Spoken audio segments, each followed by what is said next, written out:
ಜಯಕುಮಾರ್ ಸುಸಂಸ್ಕೃತ ಸ್ಟ್ಯಾಂಡರ್ಡ್ ಕುಟುಂಬದಿಂದ ಬಂದವನಾಗಿದ್ದನು. ಇಬ್ಬರು ಅಣ್ಣ ತಮ್ಮಂದಿರಲ್ಲಿ ಒಬ್ಬ ಜಯಕುಮಾರ್ ಮತ್ತು ಇನ್ನೊಬ್ಬ ಯೋಗೇಶ್. ಇಬ್ಬರ ಮದುವೆ ಕೂಡ ನಡೆದು ಹೋಗಿತ್ತು. ಜಯಕುಮಾರನ ಅತ್ತಿಗೆ ತುಂಬ ಫಾಸ್ಟೆಸ್ಟ್ ಆಗಿದ್ದಳು. ಮೊದಲೇ ಯೋಗೇಶನ ಮದುವೆಯಾಗಿತ್ತು, ಏಕೆಂದರೆ ಅವನು ದೊಡ್ಡವನಾಗಿದ್ದನು. ಅವನ ಹೆಂಡತಿ ತುಂಬ ಕೆಟ್ಟ ಮನಸ್ಥಿತಿಯೊಳಗಿದ್ಲು. ಅತ್ತಿಗೆಯ ಚಕ್ಕರ್ನಲ್ಲಿ ಜಯಕುಮಾರ್ ಎಲ್ಲವನ್ನೂ ಮರೆತು ಹೋದನು. ಇಲ್ಲಿಯವರೆಗೆ ಅವನ ಮದುವೆ ಕೂಡ ಆಗಿರಲಿಲ್ಲ, ಏಕೆಂದರೆ ಅವನ ಅತ್ತಿಗೆ ಜಯಕುಮಾರ್ನನ್ನು ತನ್ನ ಮೋಹದ ಜಾಲದಲ್ಲಿ ಬೀಳಿಸಿದ್ದಳು. ಅವನನ್ನು ತನ್ನ ಬಣ್ಣದ ಮಾತುಗಳಿಂದ ಪ್ರಭಾವಿತಗೊಳಿಸಿ ತಾನು ಏನೇ ಹೇಳಿದರೂ ಆ ಕೆಲಸವನ್ನು ಜಯಕುಮಾರ್ ಮಾಡಲು ಒಪ್ಪಿಕೊಳ್ಳುವಂತೆ ಮಾಡುತ್ತಿದ್ದಳು. ಹೀಗೆ ಇದರ ಜೊತೆಗೆ ಜಯಕುಮಾರನ ಮದುವೆ ಕೂಡ ಆಗುತ್ತದೆ. ಜಯಕುಮಾರನ ಹೆಂಡತಿ ಹೆಸರು ಖುಷಿಯಾಗಿತ್ತು. ಅವಳ ಹೆಸರೇ ಹೇಳುವಂತೆ ಅವಳ ಸ್ವಭಾವವು ಕೂಡ ಹಾಗೇ ಇತ್ತು. ಖುಷಿ ತುಂಬ ಬಡ ಕುಟುಂಬದ ಸುಸಂಸ್ಕೃತ ಮನೆಯ ಹುಡುಗಿಯಾಗಿದ್ದಳು. ಖುಷಿ ತನ್ನ ಗಂಡನ ಮನೆಗೆ ಬಂದ ಮೇಲೆ ಗಂಡನ ಪ್ರೀತಿ ಎಂದರೇನು, ಗಂಡ ಎಂದರೆ ಹೇಗಿರುತ್ತಾನೆ, ಇದ್ಯಾವುದೂ ಅವಳಿಗೆ ಅನುಭವವಾಗಲಿಲ್ಲ. ಜಯಕುಮಾರ್ ಕೆಲಸದಿಂದ ಮನೆಗೆ ಬಂದಾಗ ಎಂದೂ ತನ್ನ ಹೆಂಡತಿಯೊಂದಿಗೆ ಮುಖಕ್ಕೆ ಮುಖ ಕೊಟ್ಟು ಮಾತನಾಡುತ್ತಿರಲಿಲ್ಲ. 8-10 ದಿನಗಳಾದರೂ ತನ್ನ ಹೆಂಡತಿಯೊಂದಿಗೆ ಜಯಕುಮಾರ ಪ್ರೀತಿಯ ಮಾತುಗಳು ಕೂಡ ಆಡುತ್ತಿರಲಿಲ್ಲ. ಅವಳ ಸುಖ ದುಃಖವನ್ನು ಕೇಳುತ್ತಿರಲಿಲ್ಲ. ಒಂದು ವೇಳೆ ಖುಷಿ ಅವನೊಂದಿಗೆ ಮಾತನಾಡಲು ಪ್ರಯತ್ನಿಸಿದರೆ ಅಥವಾ ಹೆಂಡತಿ ಎಂಬ ಅಧಿಕಾರವನ್ನು ಅವನ ಮೇಲೆ ಚಲಾಯಿಸಲು ಪ್ರಯತ್ನಿಸಿದರೆ ಅವನು ಖುಷಿಗೆ ಧಮಕಿ ಹಾಕುತ್ತಿದ್ದ ಮತ್ತು ಕೆನ್ನೆಗೊಂದು ಬಾರಿಸುತ್ತಿದ್ದ. ಏಕೆಂದರೆ ಜಯಕುಮಾರ ತನ್ನ ಅತ್ತಿಗೆಯ ಮೋಹದ ಜಾಲದಲ್ಲಿ ಸಿಲುಕಿಕೊಂಡಿದ್ದನು. ಏಕೆಂದರೆ ಅತ್ತಿಗೆ ಏನು ಹೇಳುತ್ತಾಳೋ ಅದನ್ನೇ ಮಾಡುತ್ತಿದ್ದ. ಅತ್ತಿಗೆಯ ಮಾತಿನಂತೆ ಹೆಂಡತಿಗೆ ಹೊಡೆಯುವುದು ಮತ್ತು ಕಿರುಕುಳ ನೀಡುತ್ತಿದ್ದ. ಅತ್ತಿಗೆಯೊಂದಿಗೆ ಅವನ ಸಂಬಂಧವಿತ್ತು. ಯಾರು ಬೇರೆಯವರೊಂದಿಗೆ ಅಕ್ರಮ ಸಂಬಂಧವಿಟ್ಟುಕೊಳ್ಳುತ್ತಾರೋ ಅವರು ತಮ್ಮ ಹೆಂಡತಿಯನ್ನು ಬಿಟ್ಟು ಬಿಡುತ್ತಾರೆ. ಇದು ಎಲ್ಲಿಯವರೆಗೆ ತಲುಪುತ್ತದೆ ಎಂದರೆ ಜಯಕುಮಾರ್ ಮತ್ತು ಅವನ ಅತ್ತಿಗೆ ಇಬ್ಬರು ಖುಷಿಗೆ ತುಂಬ ತೊಂದರೆ ನೀಡಲು ಶುರು ಮಾಡಿದರು. ಯಾವುದೇ ಕಾರಣವಿಲ್ಲದೆ ಅವಳೊಂದಿಗೆ ಜಗಳವಾಡಲು ಶುರು ಮಾಡಿದರು. ಇದರಿಂದ ನೊಂದ ಖುಷಿ ತನ್ನ ಕಸಿನ್ ಬ್ರದರ್ನನ್ನು ಕರೆದಳು. ಏಕೆಂದರೆ ಅವಳ ಮನೆಯಲ್ಲಿ ಬೇರೆ ಯಾರೂ ಇರಲಿಲ್ಲ. ಅಪ್ಪ ಅಮ್ಮ ಕೂಡ ಮೊದಲೇ ಇಹಲೋಕವನ್ನು ತ್ಯಜಿಸಿದ್ದರು. ತನ್ನ ಕಸಿನ್ ಬ್ರದರ್ ಬಂದಾಗ ಅವನ ಜೊತೆಗೆ ತನ್ನ ತವರು ಮನೆಗೆ ಹೊರಟು ಬಂದಳು. ಇಲ್ಲಿ ಜಯಕುಮಾರನ ಅತ್ತಿಗೆ ಕೇವಲ ಅತ್ತಿಗೆಯ ಮಾತನ್ನು ಬೇಡವೆಂದು ತಿರಸ್ಕರಿಸಲು ಆಗದಲ್ಲ. 1-2 ತಿಂಗಳುಗಳ ನಂತರ ಅವನಿಗೆ ವೀಸಾ ಕೂಡ ಬಂತು ಮತ್ತು ವಿದೇಶಕ್ಕೆ ಹೊರಟು ಹೋಗಿದ್ದ. ಹೋಗುವಾಗ ತನ್ನ ತಂದೆ ತಾಯಿಗಳ ಊಟ ತಿಂಡಿ ಹಾಗೂ ಖರ್ಚು ವೆಚ್ಚವನ್ನು ಭರಿಸುವ ಜವಾಬ್ದಾರಿಯನ್ನು ಅಣ್ಣ ಅತ್ತಿಗೆಗೆ ಒಪ್ಪಿಸಿದ್ದ. ನಾನು ವಿದೇಶದಿಂದ ಹಣವನ್ನು ಕಳಿಸುತ್ತಾ ಇರ್ತೇನೆ, ನೀವು ಅಪ್ಪ ಅಮ್ಮನನ್ನು ಚೆನ್ನಾಗಿ ನೋಡಿಕೊಳ್ಳಿ ಎಂದು ಹೇಳಿದ್ದ. ಆದರೆ ಅತ್ತಿಗೆ ತನ್ನ ಗಂಡ ಯೋಗೇಶ್ನಲ್ಲಿ ಹೇಳಿದಳು. ಹಣದ ಬಗ್ಗೆ ಮಾತ್ರ ಯೋಚಿಸುತ್ತಿದ್ದಳು. ಜಯಕುಮಾರ್, ಜನರು ವಿದೇಶಕ್ಕೆ ಹೋಗಿ ತುಂಬ ಹಣವನ್ನು ಸಂಪಾದನೆ ಮಾಡ್ತಾರೆ, ನೀನು ಕೂಡ ಹಾಗೆ ಮಾಡು. ಸ್ವಲ್ಪ ದಿನಗಳ ಮಟ್ಟಿಗೆ ವಿದೇಶಕ್ಕೆ ಹೊರಟು ಹೋಗು ಮತ್ತು ತುಂಬ ಕಷ್ಟಪಟ್ಟು ಹಣವನ್ನು ಸಂಪಾದಿಸು. ಹಣವಿದ್ದರೆ ನಾನು ಮತ್ತು ನೀವು ಇಬ್ಬರು ತುಂಬ ಚೆನ್ನಾಗಿ ಎಂಜಾಯ್ ಮಾಡಬಹುದು. ಮುಂದೆ ನನ್ನನ್ನು ಕೂಡ ನೀವು ನಿಮ್ಮ ಜೊತೆ ವಿದೇಶಕ್ಕೆ ಕರೆದುಕೊಂಡು ಹೋಗಬಹುದು. ಈಗ ತನ್ನ ಅತ್ತಿಗೆ ತನ್ನ ಗಂಡ ಯೋಗೇಶ್ನಲ್ಲಿ ಹೇಳಿದಳು. ಜಯಕುಮಾರ ವಿದೇಶದಿಂದ ಮರಳಿ ಬರುವುದರ ಒಳಗಾಗಿ ಮುದುಕ ಮತ್ತು ಮುದುಕಿಯ ಹೆಸರಿನಲ್ಲಿ ಏನೆಲ್ಲ ಆಸ್ತಿಗಳು ಇವೆಯೋ ಅವೆಲ್ಲವನ್ನು ನಮ್ಮ ಹೆಸರಿಗೆ ಮಾಡಿಕೊಳ್ಳೋಣ. ಇದು ನಮಗೆ ಭವಿಷ್ಯದಲ್ಲಿ ಕೆಲಸಕ್ಕೆ ಬರುತ್ತದೆ. ಎಲ್ಲ ಸಂಪತ್ತುಗಳು ನಮ್ಮ ಹೆಸರಿಗೆ ಆಗುತ್ತವೆ. ನಮ್ಮ ಬಳಿ ಆಗ ಹಣವೇ ತುಂಬಿರುತ್ತದೆ. ಆಗ ಯೋಗೇಶನ ಮನದಲ್ಲೂ ಕೂಡ ಸಂಪತ್ತಿನ ಬಗ್ಗೆ ಅತಿ ಆಸೆ ಮೂಡುತ್ತದೆ.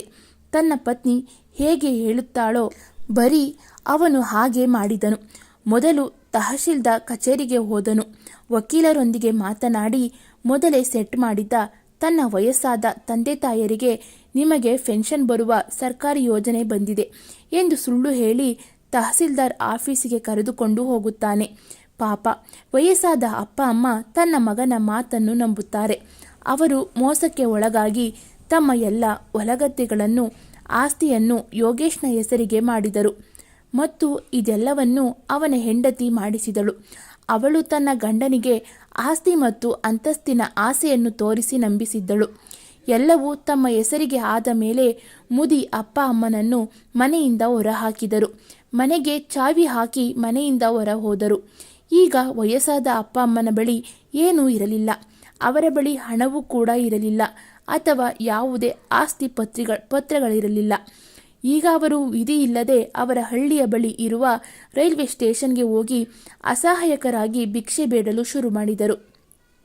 ಯಾರಾದರೂ ಏನಾದರೂ ಕೊಟ್ಟರೆ ತಿನ್ನುತ್ತಿದ್ದರು ಮತ್ತು ಹೀಗೆ ತಮ್ಮ ಜೀವನವನ್ನು ಸಾಗಿಸುತ್ತಿದ್ದರು. ಜಯಕುಮಾರನ ಹೆಂಡತಿ ಖುಷಿಯ ಪಾಡು ಕೂಡ ಹೀಗೆ ಆಗಿತ್ತು. ಅವಳ ಕಸಿನ್ ಅವಳಿಗೆ ಆಶ್ರಯ ನೀಡಿದನು. ನಂತರ ಅವಳನ್ನು ಕಾರಣವಿಲ್ಲದೆ ಬೈಯಲು ಶುರು ಮಾಡಿದನು. ಇದರಿಂದ ಬೇಸತ್ತ ಖುಷಿ ಒಂದು ದಿನ ಯೋಚಿಸುತ್ತಾಳೆ, ಈಗ ನಾನು ಈ ಮನೆಯಲ್ಲಿ ಇವರಿಗೆಲ್ಲ ಭಾರವಾಗಿ ಇರಬಾರದು. ಇದಕ್ಕಾಗಿ ನಾನು ಏನು ಬೇಕಾದರೂ ಕೂಡ ಮಾಡಬಲ್ಲೆ. ಬೇಕಾದರೆ ಭಿಕ್ಷೆ ಬೇಡುವ ಸಂದರ್ಭ ಬರಲಿ. ಆದರೆ ಇಲ್ಲಿದ್ದು ಇವರ ಬೈಗುಳವನ್ನು ಪ್ರತಿದಿನ ಕೇಳಲು ಸಾಧ್ಯವಿಲ್ಲ. ಈಗ ಅವಳು ಬೇರೆಯವರ ಮನೆಯಲ್ಲಿ ಅಲ್ಪ ಸ್ವಲ್ಪ ಕೆಲಸ ಮಾಡುತ್ತಿದ್ದಳು. ಆದ್ದರಿಂದ ಮನೆಯಲ್ಲಿ ಅವಳಿಗೆ ಸ್ವಲ್ಪ ಹಣ ಸಿಗುತ್ತಿತ್ತು. ಆದರೆ ಇದರಿಂದ ಹೊಟ್ಟೆ ತುಂಬುತ್ತಿರಲಿಲ್ಲ.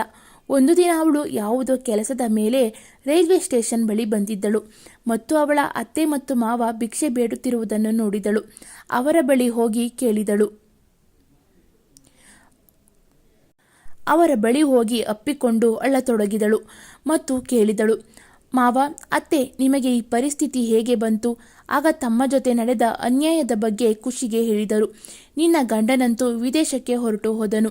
ನಿನ್ನ ಅಕ್ಕ ಮತ್ತು ಭಾವ ಮೋಸದಿಂದ ನಮ್ಮ ಎಲ್ಲ ಆಸ್ತಿಯನ್ನು ತಮ್ಮ ತೆಕ್ಕೆಗೆ ತೆಗೆದುಕೊಂಡರು ಮತ್ತು ನಮ್ಮನ್ನು ಮನೆಯಿಂದ ಹೊರನೂಕಿದರು. ನಾವೀಗ ಬೀದಿ ಬೀದಿ ಭಿಕ್ಷೆ ಬೇಡುತ್ತಾ ಸುತ್ತುತ್ತಿದ್ದೇವೆ. ಖುಷಿ ಒಬ್ಬಳು ನಿಷ್ಠಾವಂತ, ಸ್ವಚ್ಛ ಮನಸ್ಸಿನ ಹುಡುಗಿಯಾಗಿದ್ದಳು. ತನ್ನ ಅತ್ತೆ ಮಾವನ ಈ ಸ್ಥಿತಿಯಲ್ಲಿ ಅವರ ಜೊತೆಗೆ ನಿಂತಳು. ಅದೇ ಸಮಯಕ್ಕೆ ವಿದೇಶದಿಂದ ಬಂದ ಜಯಕುಮಾರ ಅವನು ತನ್ನ ತಂದೆ ತಾಯಿಯನ್ನು ಹುಡುಕುತ್ತಾ ರೈಲ್ವೆ ಸ್ಟೇಷನ್ ಬಳಿ ಬಂದನು. ಆ ಕಡೆ ಈ ಕಡೆ ಹುಡುಕತೊಡಗಿದಾಗ ಅಪ್ಪ ಅಮ್ಮ ಭಿಕ್ಷೆ ಬೇಡುತ್ತಿರುವುದು ಕಾಣಿಸಿತು. ಈಗ ಅವರ ಬಳಿ ಹೋಗಿ ಬಿಕ್ಕಿ ಬಿಕ್ಕಿ ಅಳತೊಡಗಿದನು. ಇಷ್ಟರಲ್ಲೇ ಅವನ ಪತ್ನಿ ಖುಷಿ ನೀರು ತರಲು ಹೋಗಿದ್ದವಳು ಬಂದಳು. ತನ್ನ ಗಂಡನನ್ನು ನೋಡುತ್ತಿದ್ದಂತೆ ಅವಳು ಓಡಿ ಬಂದು ಅವನ ಕಾಲಿಗೆ ಬಿದ್ದು ನಮಸ್ಕರಿಸಿದಳು. ಅವಳು ತನ್ನ ಗಂಡನಿಗೆ ಮೊದಲು ಹೇಗೆ ಮರ್ಯಾದೆ ನೀಡುತ್ತಿದ್ದಳೋ ಅದೇ ರೀತಿ ಈಗಲೂ ಕೂಡ ಜಯಕುಮಾರಗೆ ಮರ್ಯಾದೆ ನೀಡಿದಳು. ಆದರೆ ಜಯಕುಮಾರನು ತನ್ನ ಅತ್ತಿಗೆಯ ಚಕ್ಕರ್ನಲ್ಲಿ ಬಿದ್ದು ತನ್ನ ಸ್ವಂತ ಪತ್ನಿಯನ್ನು ಬೇಡವೆಂದು ತಿರಸ್ಕರಿಸಿದ್ದನು. ಆದರೆ ಇಂದು ಕೂಡ ಖುಷಿ ತನ್ನನ್ನು ತುಂಬ ಪ್ರೀತಿಸುತ್ತಾಳೆ ಮತ್ತು ತನಗೆ ಮರ್ಯಾದೆ ನೀಡುತ್ತಾಳೆ ಎಂದು ತಿಳಿದು ಅವನಿಗೆ ತನ್ನ ತಪ್ಪಿನ ಅರಿವಾಯಿತು. ಆಗ ಅವನ ಕಣ್ಣಿಂದ ನೀರು ಸುರಿಯಿತು. ಈಗ 4 ಜನರು ಒಂದು ಕಡೆ ಕುಳಿತು ಒಬ್ಬರಿಗೊಬ್ಬರು ಅಳುತ್ತಾ ಸಮಾಧಾನ ಮಾಡಿಕೊಂಡು ತಮ್ಮ ಮನಸ್ಸನ್ನು ಹಗುರ ಮಾಡಿಕೊಂಡರು. ಆಗ ಜಯಕುಮಾರನ ಅಪ್ಪ ಅಮ್ಮ ಹೇಳಿದರು, ಮಗ, ನಿನ್ನ ಅಣ್ಣ ಅತ್ತಿಗೆ ನಮ್ಮನ್ನು ಮನೆಯಿಂದ ಹೊರಹಾಕಿದರು.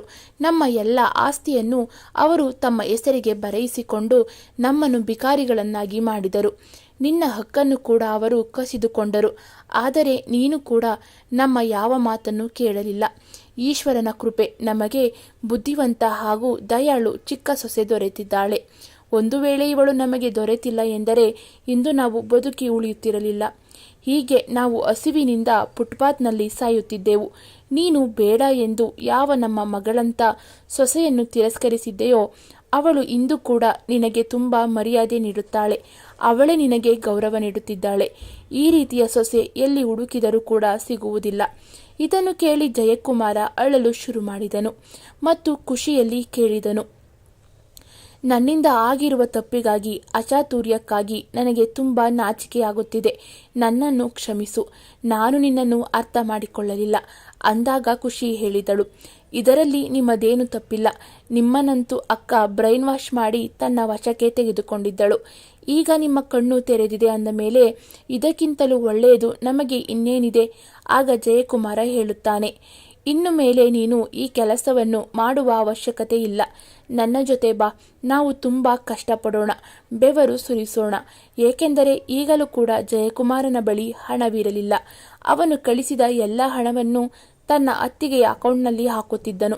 ಆಗ ಜಯಕುಮಾರ ತನ್ನ ಪತ್ನಿ ಮತ್ತು ಅಪ್ಪ ಅಮ್ಮನನ್ನು ಕರೆದುಕೊಂಡು ಬೇರೆ ಪಟ್ಟಣಕ್ಕೆ ಬಂದನು.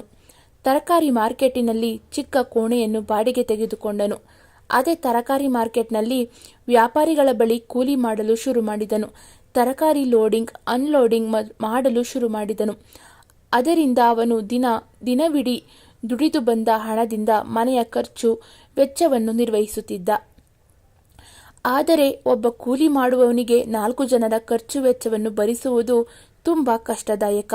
ಸಮಯ ಹೀಗೆ ಸಾಗತೊಡಗಿದಾಗ ಒಂದು ದಿನ ಅವನ ಪತ್ನಿ ಖುಷಿ ಹೇಳುತ್ತಾಳೆ, ನೀವು ನನಗಾಗಿ ಒಂದು ತರಕಾರಿ ಅಂಗಡಿಯನ್ನು ಬಾಡಿಗೆಗೆ ತೆಗೆದುಕೊಳ್ಳಿ. ನಾನು ತರಕಾರಿಯನ್ನು ಮಾರಾಟ ಮಾಡುತ್ತೇನೆ, ನೀವು ಕೆಲಸ ಮಾಡುತ್ತೀರಿ. ನನ್ನಿಂದಾಗಿ ನಿಮಗೆ ಸ್ವಲ್ಪ ಸಹಾಯ ಆಗಬಹುದು. ಅತ್ತೆ ಮಾವ ಇಬ್ಬರು ಮನೆಯಲ್ಲಿ ಇರ್ತಾರೆ. ಅವರಿಗೆ ವಯಸ್ಸಾಗಿದೆ. ಈ ವಯಸ್ಸಿನಲ್ಲಿ ಅವರು ಮಾಡುವುದಾದರೂ ಏನು? ಇದಕ್ಕೆ ಜಯಕುಮಾರನ ತಂದೆ ತನ್ನ ಸಹಮತವನ್ನು ವ್ಯಕ್ತಪಡಿಸುತ್ತಾ ಹೇಳಿದರು, ಮಗ, ಸೊಸೆ ಸರಿಯಾಗಿ ಹೇಳುತ್ತಿದ್ದಾಳೆ. ನಾವು ಕೂಡ ಆಗಾಗ ಅಂಗಡಿಯಲ್ಲಿ ಕುಳಿತುಕೊಳ್ತೇವೆ. ಕ್ರಮೇಣ ನಮ್ಮ ವ್ಯಾಪಾರ ಚೆನ್ನಾಗಿ ನಡೆಯುವುದು ಎಂದಾಗ ಜಯಕುಮಾರನು ಮಾರ್ಕೆಟ್ನಲ್ಲಿ ಒಂದು ಒಳ್ಳೆಯ ಜಾಗವನ್ನು ನೋಡಿ ತರಕಾರಿ ಅಂಗಡಿಯನ್ನು ಹಾಕಿಸಿಕೊಡುತ್ತಾನೆ. ಆ ಕಡೆ ಖುಷಿಯ ಗಂಡ ಮಾರ್ಕೆಟ್ನಲ್ಲಿ ಕೂಲಿ ಮಾಡಿ ನಂತರ ತನ್ನ ಅಂಗಡಿಗಾಗಿ ಮಾರ್ಕೆಟ್ನಿಂದ ತರಕಾರಿಯನ್ನು ಕಡಿಮೆ ಬೆಲೆಯಲ್ಲಿ ಖರೀದಿ ಮಾಡಿಕೊಂಡು ಬರುತ್ತಿದ್ದನು. ಅವರ ಅಂಗಡಿ ಚೆನ್ನಾಗಿ ನಡೆಯುತ್ತಿತ್ತು. ಅವರ ಬಳಿ ಈಗ ಹಣ ಉಳಿತಾಯವಾಗಲು ಶುರುವಾಯಿತು. ಕ್ರಮೇಣ ಅವರ ಬಳಿ ಉತ್ತಮ ಮೊತ್ತದ ಹಣ ಜಮೆಯಾಯಿತು. ಮನೆಯ ಬಾಡಿಗೆಯನ್ನು ಕೂಡ ಅವರು ನೀಡಿದರು.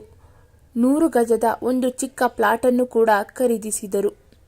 ನಂತರ ಕ್ರಮೇಣ ಇನ್ನೂ ಸ್ವಲ್ಪ ಹಣವನ್ನು ಜಮಾ ಮಾಡಿದರು ಮತ್ತು ಮನಸ್ಸಿಟ್ಟು ಆಸಕ್ತಿಯಿಂದ ದುಡಿಮೆ ಮಾಡಿದರು ಮತ್ತು ಮನೆಯನ್ನು ಕೂಡ ಕಟ್ಟಿಸಿದರು.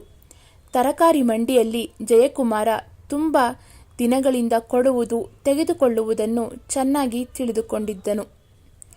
ನಂತರ ಅವನು ತನ್ನದೇ ಸ್ವಂತ ಒಂದು ಬಿಸ್ನೆಸ್ಸನ್ನು ಶುರು ಮಾಡಿದನು. ಅದು ಚೆನ್ನಾಗಿ ನಡೆಯಿತು.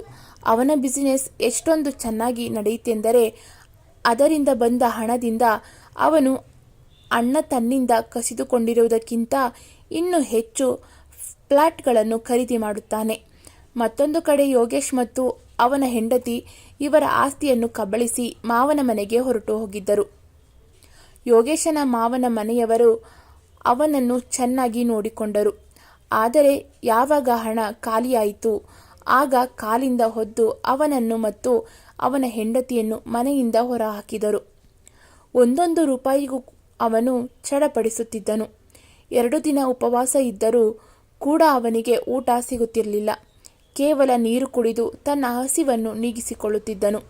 ಈ ಮೊದಲು ಹೇಗೆ ಅವನು ತನ್ನ ಅಪ್ಪ ಅಮ್ಮನ ಜೊತೆಗೆ ಮತ್ತು ತನ್ನ ತಮ್ಮನ ಹೆಂಡತಿ ಜೊತೆ ನಡೆದುಕೊಂಡಿದ್ದನೋ ಇಂದು ಅದೇ ದಿನಗಳನ್ನು ಯೋಗೇಶ್ ಕೂಡ ನೋಡುತ್ತಿದ್ದನು. ಒಂದು ದಿನ ಯೋಗೇಶ್ ಅಲ್ಲಿ ಇಲ್ಲಿ ಸುತ್ತಾಡುತ್ತಾ ಆ ತರಕಾರಿ ಮಂಡಿಗೆ ಬರುತ್ತಾನೆ ಮತ್ತು ಹೇಳಿದರು, ನೀನು ನಿನ್ನ ಸ್ವಂತ ತಮ್ಮನಿಗೆ ಒಬ್ಬ ಒಳ್ಳೆಯ ಅಣ್ಣನಾಗಲಿಲ್ಲ ಎಂದ ಮೇಲೆ ನಮ್ಮನ್ನು ನೀನು ಯಾವ ರೀತಿ ನಡೆಸಿಕೊಳ್ಳಬಹುದು ಎಂದು ಹೇಳಿ ಮನೆಯಿಂದ ಹೊರಹಾಕಿದರು. ಅದೇನೋ ಹೇಳುತ್ತಾರಲ್ಲ, ಏನು ಮಾಡುತ್ತೇವೋ ಅದನ್ನೇ ಮರಳಿ ಪಡೆಯುತ್ತೇವೆ, ಹಾಗೆ ಆಯಿತು. ಅವನಿಗೂ ಕೂಡ ಮನೆಯಿಂದ ಹೊರಹಾಕಲಾಯಿತು. ಈಗ ಒಂದು ತುತ್ತಿಗೂ ಅವನು ಪರದಾಡಬೇಕಾದ ಪರಿಸ್ಥಿತಿ ಬಂತು. ಯೋಗೇಶ್ ಮತ್ತು ಅವನ ಪತ್ನಿ ಜಯಕುಮಾರನ ಮಂಡಿಯಲ್ಲಿ ಕುಳಿತುಕೊಂಡಿರುವುದನ್ನು ಮತ್ತು ಅವನ ಕೈ ಕೆಳಗೆ ತುಂಬ ಜನರು ಕೆಲಸ ಮಾಡುವುದನ್ನು ನೋಡುತ್ತಾನೆ. ಅವರು ಬಿಟ್ಟ ಕಣ್ಣು ಬಿಟ್ಟ ಹಾಗೆ ನೋಡತೊಡಗಿದರು. ಮತ್ತೆ ಅವರಿಬ್ಬರು ಜಯಕುಮಾರನ ಬಳಿಗೆ ಬರುತ್ತಾರೆ. ಹತ್ತಿರ ಬಂದು ನೋಡಿದಾಗ ಯೋಗೇಶನ ಅಪ್ಪ ಅಮ್ಮ ಕೂಡ ಅಲ್ಲೇ ಕುಳಿತುಕೊಂಡಿದ್ದರು. ಆಗ ಯೋಗೇಶನ ಪತ್ನಿ ಆಶೀರ್ವಾದ ತೆಗೆದುಕೊಳ್ಳಲು ಅಪ್ಪ ಅಮ್ಮನ ಕಾಲಿಗೆ ಬೀಳಲು ಬಾಗಿದಾಗ ಜಯಕುಮಾರ ಅವರ ತಡೆಯುತ್ತಾ ಹೇಳಿದನು, ಅತ್ತಿಗೆ, ನೀವು ದೂರವೇ ಇರಿ. ಅಪ್ಪ ಅಮ್ಮನನ್ನ ಮುಟ್ಟುವುದು ಸಹ ಬೇಡ. ನೀವು ಇವರ ಜೊತೆ ಯಾವ ರೀತಿ ನಡೆದುಕೊಂಡಿರಿ. ಹಣದ ದುರಾಸೆಯಿಂದ ನೀವು ಅಪ್ಪ ಅಮ್ಮ ಮನೆ ಮಠ ಕಳೆದುಕೊಳ್ಳುವಂತೆ ಮಾಡಿದ್ರಿ. ನನ್ನಂತಹ ಹೆಂಡತಿಯನ್ನು ನನ್ನಿಂದ ದೂರ ಮಾಡಿದ್ರಿ. ನೀವು ನನ್ನ ಜಮೀನು ಮತ್ತು ಆಸ್ತಿಯನ್ನು ಕಬಳಿಸಿದ್ರಿ. ಈಗ ಇನ್ನೇನು ಮಾಡಲು ಬಂದಿದ್ದೀರಿ? ನಿಮಗೆ ಎಲ್ಲಿ ಇಷ್ಟವೋ ಅಲ್ಲಿಗೆ ಹೊರಟು ಹೋಗಿ. ನಿಮಗೂ ನಮಗೂ ಯಾವುದೇ ಸಂಬಂಧವಿಲ್ಲ. ಆದರೆ ಅವರ ಕೆಟ್ಟ ಪರಿಸ್ಥಿತಿಯನ್ನು ನೋಡಿ ಈಗ ಅಪ್ಪ ಅಮ್ಮ ಹೇಳಿದರು, ಮಗ ಯೋಗೇಶನು ತಪ್ಪು ಮಾಡಿದ್ದಾನೆ ಎಂದರೆ ಈ ಮೊದಲು ನೀನು ಕೂಡ ತಪ್ಪು ಮಾಡಿದ್ದೆ. ಹಾಗೆ ಇವನಿಂದ ಕೂಡ ತಪ್ಪು ಆಗಿದೆ. ಅಷ್ಟಕ್ಕೂ ಇವನು ನಿನ್ನ ಅಣ್ಣನೇ ಅಲ್ವೇ? ಏನು ನಡೆಯಬೇಕೋ ಎಲ್ಲ ನಡೆದು ಹೋಗಿದೆ. ಅಷ್ಟಕ್ಕೂ ಇವರನ್ನ ಕ್ಷಮಿಸಿ ಬಿಡೋಣ. ಆಗ ಜಯಕುಮಾರನ ಹೆಂಡತಿ ಖುಷಿ ಕೂಡ ಹೇಳ್ತಾಳೆ, ಅಪ್ಪ ಅಮ್ಮ ಸರಿಯಾಗಿ ಹೇಳುತ್ತಿದ್ದಾರೆ. ಇವರು ಹೇಗೆ ಇದ್ರು ಇವರು ನಮ್ಮ ಪರಿವಾರದ ಒಂದು ಭಾಗವಾಗಿದ್ದಾರೆ. ಒಂದು ವೇಳೆ ಇವರು ಬೇರೆ ಕಡೆ ಎಲ್ಲಾದರೂ ಕೂಲಿ ಮಾಡಲು ಹೋದರೆ ನಮ್ಮ ಮರ್ಯಾದೆ ಮಣ್ಣು ಪಾಲಾಗೋದು. ನೀವು ಇವರಿಗೂ ಕೂಡ ಚಿಕ್ಕ ಪುಟ್ಟ ದಂಧೆ ಮಾಡಲು ಸಹಾಯ ಮಾಡಿ. ಇವರು ನಮಗೆ ಏನು ಅನ್ಯಾಯ ಮಾಡಿದ್ರೋ ಅದರ ಫಲವನ್ನು ಅನುಭವಿಸಿದ್ದಾರೆ. ಅಷ್ಟೇ ಅಲ್ಲದೆ ಇವಳು ನನ್ನ ಅಕ್ಕ, ಇಂದಿಗೂ ನನ್ನ ಪೂಜ್ಯನೀಯಳು. ಈಗ ಜಯಕುಮಾರನ ಸಿಟ್ಟು ಕೂಡ ಶಾಂತವಾಯಿತು. ಈಗ ಅವನಿಗೂ ಕೂಡ ಅರ್ಥವಾಗಿತ್ತು, ಏನು ಆಗಿ ಹೋಗಿದೆಯೋ ಅದೇ ಮರಳಿ ಬರುವುದಿಲ್ಲ ಎಂದು ಕೊಂಡು ಜಯಕುಮಾರ ತನ್ನ ಹಣವನ್ನು ಇನ್ವೆಸ್ಟ್ ಮಾಡಿ ತನ್ನ ಅಣ್ಣನಿಗಾಗಿ ಚಿಕ್ಕ ದಂಧೆಯನ್ನು ಶುರು ಮಾಡಿಕೊಡ್ತಾನೆ. ಇಬ್ಬರು ಅಣ್ಣ ತಮ್ಮಂದಿರು ತಮ್ಮ ತಮ್ಮ ಕೆಲಸಗಳನ್ನು ತುಂಬ ಚೆನ್ನಾಗಿ ನಿರ್ವಹಿಸಿದ್ರು. ತಮ್ಮ ಪರಿವಾರದೊಂದಿಗೆ ತುಂಬ ಪ್ರೀತಿಯಿಂದ ಇದ್ದರು.